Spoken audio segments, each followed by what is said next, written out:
नमस्कार, सुरागीला न्यूज के प्रदेश बुलेटिन में आप सभी का स्वागत है। आपके साथ मैं हूं रिया तोमर। आइए नजर डालते हैं आज की कुछ प्रमुख खबरों पर। एक सप्ताह में रॉयल्टी रेट पर लिया जाएगा निर्णय। भाजपा सरकार के खिलाफ कांग्रेस ने रखा मौन उपवास। संदिग्ध आतंकी जग्गा की गिरफ्तारी के बाद जनपद पुलिस हुई अलर्ट। 2 युवकों ने किया नाबालिग लड़की के साथ अपहरण का प्रयास। केंद्रीय भंडारण निगम में जाँच पर पहुंची उप जिलाधिकारी। पुलिस ने बच्चों को पढ़ाया यातायात का पाठ। सड़क सुरक्षा सप्ताह के 5वें दिन दी गई फर्स्ट एड की जानकारी। अब खबरें विस्तार से। उत्तराखंड के अंदर समान रॉयल्टी रेट को लेके बीते लंबे समय से ट्रांसपोर्टरों के विरोध पर अब वन विकास निगम अध्यक्ष कैलाश रहतोड़ी ने एक बड़ी घोषणा की है। उन्होंने कहा कि रॉयल्टी रेट को समान करने को लेकर उच्च स्तर पर लगातार चर्चा की जा रही है और अगले एक सप्ताह में रॉयल्टी रेट को लेकर निर्णय लिया जा सकता है। संवाददाता कैलाश की रिपोर्ट। मुख्यमंत्री देखे आए होंगे तब भी मुझ पे कहते हैं लोग, तब भी मेरे को सहन नहीं करते हैं लोग, तो आप तो करो। जल्दी उसका निस्तारण होने वाला है माननीय मुख्यमंत्री जी और शासन में पूरा मामला है ये।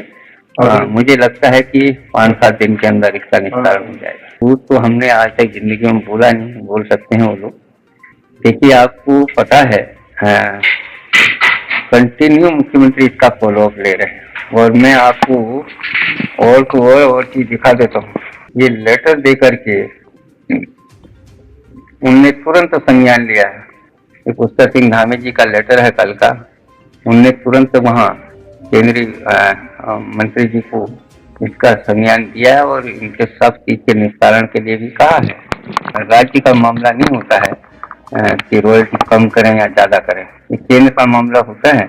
लेकिन आज माननीय मुख्यमंत्री जी ने कल भी बात की है और आज भी बात कर रहे हैं। माननीय मुख्यमंत्री जी करने से भी नहीं होगा। ये सारा राजस्व का मामला केंद्र पर आधारित है। जल्दी इसका निस्तारण हो रहा है।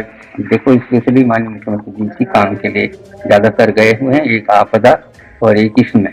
यही तो मकसद उनके हैं। आज दिल्ली में बैठे हुए हैं। पटवारी भर्ती पेपर लीक मामले में कांग्रेस ने अब एक बार फिर से सरकार को घेरना शुरू कर दिया है। हल्द्वानी में नेता प्रतिपक्ष यशपाल आर्य के नेतृत्व में कांग्रेस कार्यकर्ताओं ने मौन उपवास रखकर सरकार के खिलाफ जोरदार प्रदर्शन किया।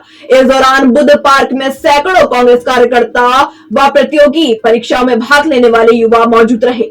सरकार के संरक्षण में भर्ती में धांधली का आरोप लगाते हुए नेता प्रतिपक्ष यशपाल आर्य ने कहा कि पहले उत्तराखंड अधीनस्थ सेवा चयन आयोग की भर्तियां और अब उत्तराखंड लोक सेवा आयोग युवाओं के भविष्य के साथ खुलेआम खिलवाड़ हो रहा है। संवाददाता दीपक अधिकारी की रिपोर्ट।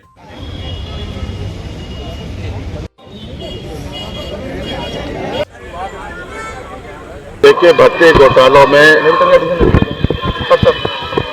प्रदेश की सरकार साफ तौर से संलिप्त दिखाई दे रही है। लोक सेवा आयोग जैसे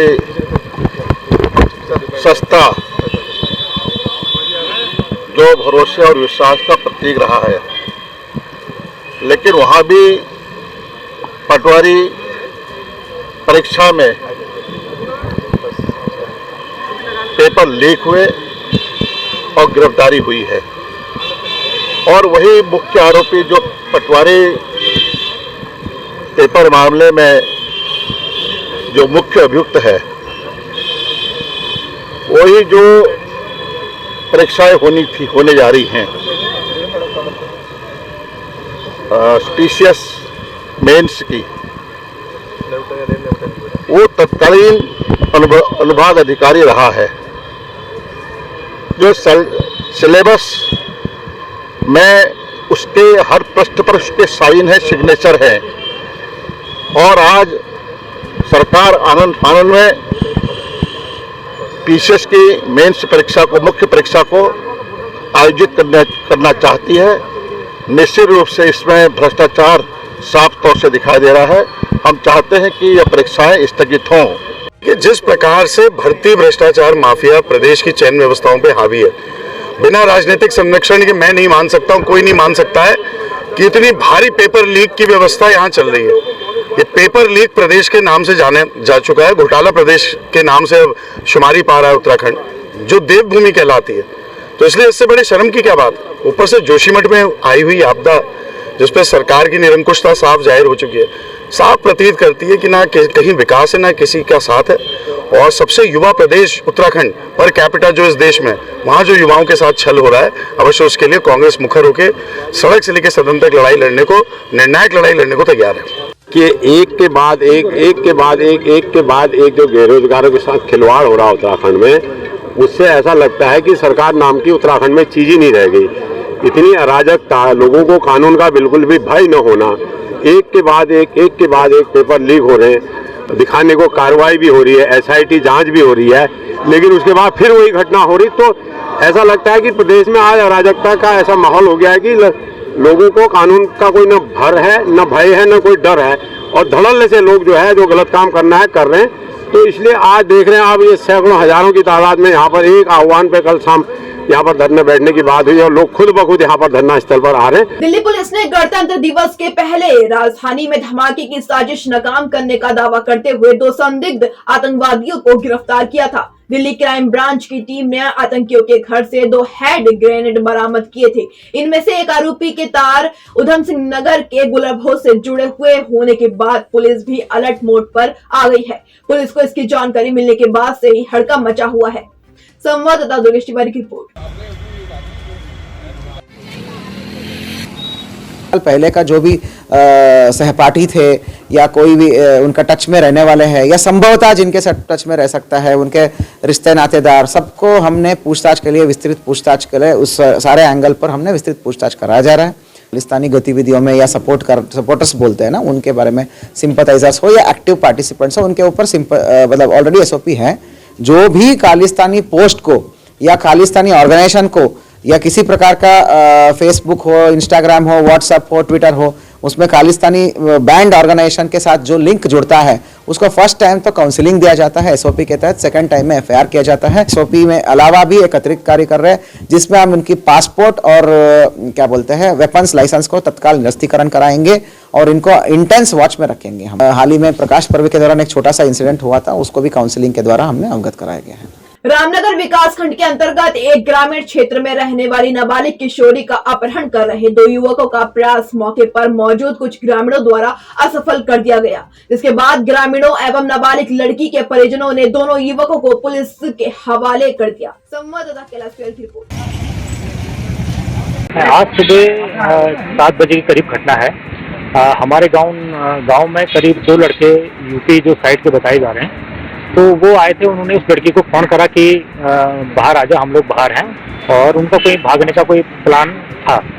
और उसी बीच में गांव वालों ने देख लिया उनको जाते हुए, तो घर में वो लड़की गई कि मैं बाहर जा रही हूँ, शौच के लिए जा रही हूँ। तो गांव वालों ने उन लड़की को और 2 लड़कों को जो है पकड़ लिया और गांव में काफ़ी उन लड़कों को जो है मारपीट करी। और गांव वालों ने जो है इस लड़की तो गाँव में ही पता नहीं अभी कहाँ उसका पता नहीं चल रहा है, और जो लड़के हैं उनको पुलिस थाने में यहाँ पर ले आए हैं। नहीं, ये मामला नहीं है। आज सूरज सिंह पुत्र श्री गोविंद सिंह निवासी नई बस्ती कानिया ने एक तहरीर दिया थाने में। उन्होंने बताया कि उनकी नाबालिग बहन घर से सुबह आज 5 बजे बिना बताए चली गई है। उनकी तहरीर के आधार पर हमारे द्वारा जो अभियोग पंजीकृत किया गया है और ऐसा कोई मामला नहीं है, और लड़की के बरामद के बाद जो विधिक कार्रवाई होगी अमल में लाई जाएगी। कहाँ हैं सब लोग? शाम की चाय तो एक साथ होनी चाहिए, सब लोग एक साथ बैठना ही नहीं चाहते। पापा, try this. लो, सब लपक लिए।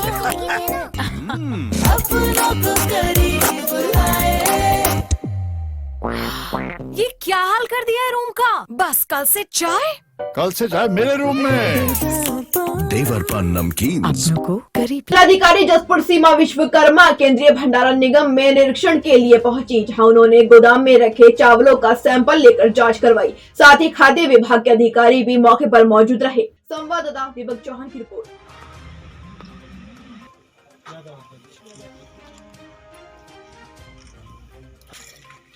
यहाँ पर कार्यवाही चली रही है और इसमें जो हम लोगों ने सैंपल लिए थे उसमें पिछले कुछ समय में जो हमारे DSO साहब हैं उन्होंने कुछ एक केमिकल दिया था जिसमें कि जो भी हमारी फैक्ट्री द्वारा यहाँ पर राइस निकाला जा रहा है तो उसके सैंपल लेने थे, और उसी के क्रम में आज हम यहाँ पर आए हुए थे। अभी तक तो हमारे द्वारा 4 लॉट के जाँच कर दी गई है जो कि अभी तक सही पाए गए हैं और अभी लगातार ये कार्रवाई चल रही है। जो अनियमितता पाई जाती है, क्योंकि जो हम लॉट के हिसाब से करें, लॉट का मतलब है कि जो संबंधित एक पर्टिकुलर फैक्ट्री है या राइस मिल कहें हैं उनकी होगी, तो उनके खिलाफ फिर हम लोग यहाँ से कार्रवाई के लिए लिख देंगे। जसपुर पुलिस ने सड़क सुरक्षा सप्ताह के मद्देनजर एक विद्यालय में बच्चों को यातायात का पाठ पढ़ाया, साथ ही यातायात से संबंधित कला प्रतियोगिता भी आयोजित कर इनाम वितरित किए गए। संवाददाता दीपक चौहान की रिपोर्ट।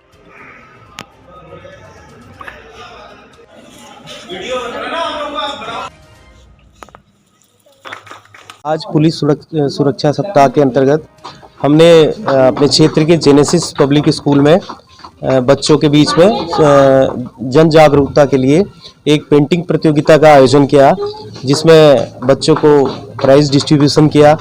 श्रीमान कोतवाल साहब के द्वारा बच्चों को अच्छी अच्छी बातें बताई गई, सड़क सुरक्षा के बारे में बताया गया और एक बहुत अच्छा कार्यक्रम कर हम जनता को ये अपील करना चाहते हैं कि कृपया हेलमेट का प्रयोग करें, बाइक में 3 सवारी ना बैठें, रोड को देखें और ये जो हाईवे हमारा यहाँ पर बन चुका है नया, इसकी रफ्तार को समझें, इसके नियमों को समझें और जब भी आप किसी रोड में एंटर करते हैं, किसी हाईवे में गली से या कोई और जुड़ने वाली सड़कों से, तो कृपया करके दाहिने बाएं देखें, उसके बाद रुक कर तब आगे बढ़ें, ये मेरा निवेदन है। 33वें सड़क सुरक्षा सप्ताह के 5वें दिन अल्मोड़ा यातायात पुलिस ने ट्रक यूनियन, टैक्सी यूनियन, वाहन विक्रेताओं आदि को जिला चिकित्सालय अल्मोड़ा में फर्स्ट एड की जानकारी दिलाई एवं सड़क दुर्घटनाओं में घायलों की सहायता हेतु प्रेरित किया। वहीं दूसरी ओर वाहन चालकों को सड़क सुरक्षा एवं यातायात नियमों के पैम्पलेट भी वितरित किए गए। संवाददाता हेमंत सिंह मेहरा की रिपोर्ट।